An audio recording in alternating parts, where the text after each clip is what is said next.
ऐसा वाकया हुआ जिसने एक खानदान को तबाह कर दिया। ये कुम्हार सेठ है जो बहुत ही जालिम इंसान था और गरीबों का बहुत ही बड़ा दुश्मन था। उसकी नजर गांव के एक गरीब फैमिली पर थी। हाँ करमू सुनाओ, अब गांव में कोई गरीब रह तो नहीं गया? सेठ साहब, हमने सब के सब गरीब लोगों के घर जला दिए हैं। अब तो सिर्फ एक ही फैमिली रह गई है, बस उसका घर जलाना बाकी रह गया है। क्या वो क्यों रह गया?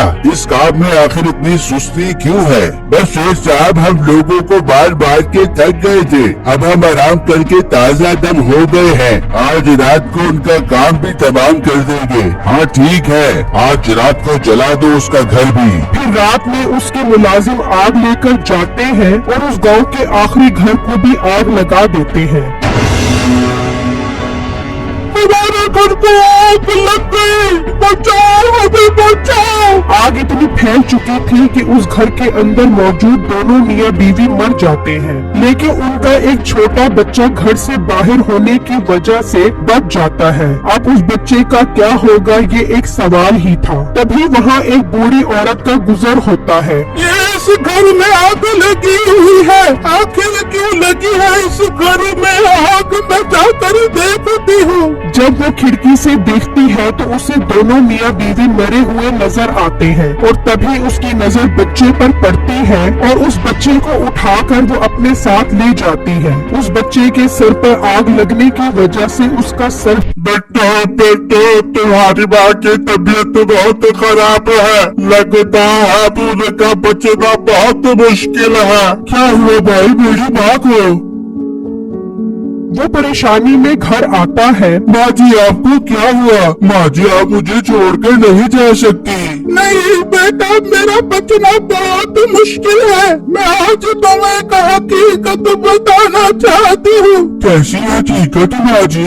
बेटू, तुम मेरे बेटे नहीं हो, बल्कि मैं तुम्हें घर से उठा कर आई थी जहाँ आग लगी हुई थी। आग की वजह से तुम्हारे माँ बाप मर गए थे और उसी आग की वजह से तुम्हारा सर भी जल गया था।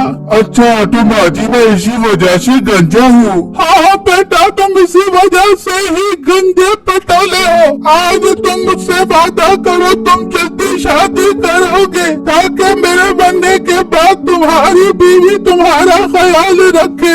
हाँ माँ जी मैं आपसे वादा करता हूँ, मैं जल्दी शादी कर लूँगा। ये कहते ही उस बूढ़ी औरत की रूह परवास कर जाती है और बिट्टू इस दुनिया में अकेला रह जाता है। और अगले दिन लोग उससे अफसोस करने आते हैं। बहुत अफसोस हुआ बिट्टू तुम्हारी बात का सुनकर। बहुत ख्याल रखती थी वो तुम्हारा, मगर अब तुम्हारा ख्याल रखने वाला कोई भी नहीं है। क्या करोगी तुम अकेले? हाँ कल मेरी अम्मी की ख्वाहिश थी कि मैं शादी कर लूँ ताकि मेरा ख्याल करने वाली आ जाए। क्या शादी?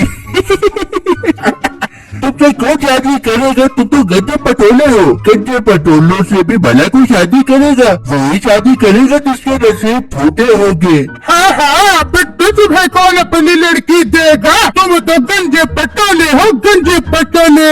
अजी चलो यहाँ से, हम अफसोस करने आए थे, ये तो हमें लतीफे सुना रहा है। बोला गंजे पटोले से भी कोई शादी करेगा? हाँ हाँ चलो, गड्ढे पटोला शादी के ख्वाब देख रहा है। ये कहकर वो दोनों मियाँ बीवी वहाँ से चले जाते हैं और बिट्टू बहुत दुखी हो जाता है। ये तो इस पूरे गाँव वालों ने मेरा जीना मुश्किल कर दिया है। मुझे नहीं रहना इस गाँव में। मैं भी यहाँ से चला जाता हूँ और किसी दूसरे गाँव में जाकर अपना बछेड़ा करता हूँ। बिट्टू अपना सामान तैयार करके घर को ताला लगाकर चला जाता है तो रास्ते में उसे वही लोग नजर आते हैं। अरे बिट्टू, तुम अपनी बोरी बिस्तरा कुंज के कहाँ जा रहे हो? लगता है ये गड्ढा पटोला अपने लिए लड़की ढूंढने जा रहा है। यही मिलेगी भाई, गड्ढे पटोले को भी कोई लड़की कहाँ से मिल सकती है? भाई इस गंजे की टिंड तो देखो कैसी प्लेन है, ऐसा लग रहा है जैसे घास के बगैर फुटबॉल का ग्राउंड हो। दिल तो कर रहा है इसकी टिंड पर तेल डालकर डंडों से चप्पी करो। क्या तुम बचाओगे तुम लोग? एक गंजे इंसान का मजाक उड़ाते हो, शर्म आनी चाहिए तुम लोगों को। अब मैं ये गांव छोड़कर जा रहा हूँ, अब वापस नहीं आऊंगा। ये कहकर बिट्टू उदास होकर वहाँ से चला जाता है। उसका गुजर एक जगह से होता है तो उसे एक लड़की नजर आती है जो खाना बना रही होती है। बिट्टू उसके पास जाकर बैठ जाता है और उससे अपनी शादी की बात करता है। वो लड़की भी गंजी होने की वजह से मान जाती है। फिर बिट्टू उससे शादी करके उसे ले जाता है और जब वो अपने घर के पास पहुंचता है तो गंजे पटोले ये किस लड़की को लेकर आया है? ये मेरी बीवी है। तुम सब तो कह रहे थे कि मेरी शादी नहीं होगी, देख लो मैंने शादी कर ली है। ये अजीब बात है, लगता है लड़की अंधी होगी जो गंजे पटोले से शादी कर ली इसने। जी नहीं, लड़की अंधी नहीं है, इसने मुझे देखकर मुझे पसंद किया है और मुझसे शादी की है। अब तुम सब लोग अपना मुंह बंद करो।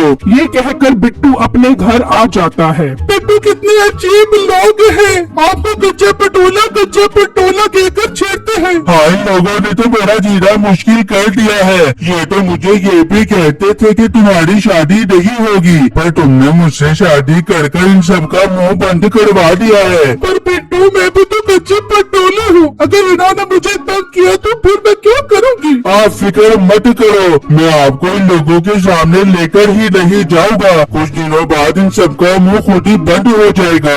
मुझे यकीन नहीं आ रहा है इस गंजे पटोले से इस लड़की ने शादी कैसे कर ली। लगता है इस लड़की की आंखों में मोतिया उतरा हुआ होगा। मुझे तो अंधी के साथ साथ काड़ी भी लग रही है। चलो चलो इसके घर चलते हैं, हम कहेंगे हमें भी दिखाओ लड़की कैसी है। हाँ चलो चलो, हम भी देखे आखिर इसने क्या सोच के शादी की है। फिर वो बिट्टू के घर आते हैं और उसे अपनी बीवी को दिखाने का कहते हैं। तारी हमारी जान छोड़ दो, क्यों हमारे पीछे पड़े हो? है तो क्या हो गया, हम भी तो तुम्हारे महल्लेदार हैं, आखिर हमारा भी तो हक बनता है लड़की देखने का।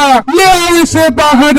हाँ बिट्टू, मैं मुँह दिखाई में तुम्हारी बीवी को 500 रुपए दूंगा, लेकर आओ उसे बाहर, हम देखे बगैर नहीं जाएंगे। अच्छा, मैं लेकर आता हूँ। फिर बिट्टू अंदर आकर अपनी बीवी को बाहर आने के लिए मनाता है। मैं बाहर नहीं जाऊंगी, वो सब मुझे देखकर हंसेंगे, मेरा मजाक उड़ाएंगे। बेगम कभी न कभी तो वो तुम्हें देखेंगे ना, तुम आज ही दिखा दो अपने आप को, वरना रोज घर आकर तंग करते रहेंगे।